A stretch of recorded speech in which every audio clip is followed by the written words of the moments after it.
श्री हरि राधे राधे कृष्णा। क्या सुनाऊं लाला, तुम्हारे भक्त भोलू वक्ताओं संतों के मुखार बिंद से तुम्हारी ही कथा में श्री विट्ठल लाल जी का एक सुंदर सा भाव हृदय में जाग रहा। कन्हैया वही सुनो।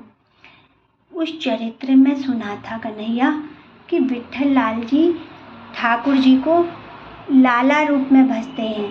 तो व्यास जी कहते हैं अगर यशोदा बनना है तो यशोदा जैसा ही भाव रखो, हाथों में मेहंदी रचानी पड़ेगी, तभी आरती का उस आरती को ही ठाकुर जी स्वीकार करते हैं।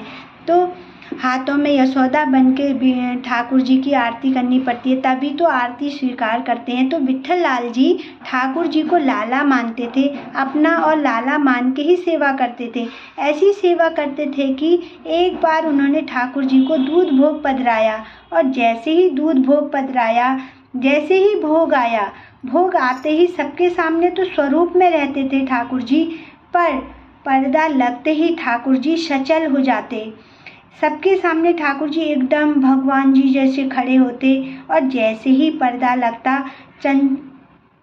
चलने लगते और इधर उधर फुदकते भागते, और यहाँ तक कि ठाकुर जी गोसाई जी की गोद में आकर बैठ जाते। और गोसाई जी की गोद में बैठने के बाद बोलते, कहते अब पधराओ मुझको दूध भात, अब मोहे दूध भात पधराओ, दूध भात का मुझको भोग लगाओ। गोसाई जी सुंदर सी सोने के पात्र में दूध लेके आते और उसको एक कटोरे में रखते, दूध भर के लाला को देते, कहते लो लाला अब पाओ, पियो इसे।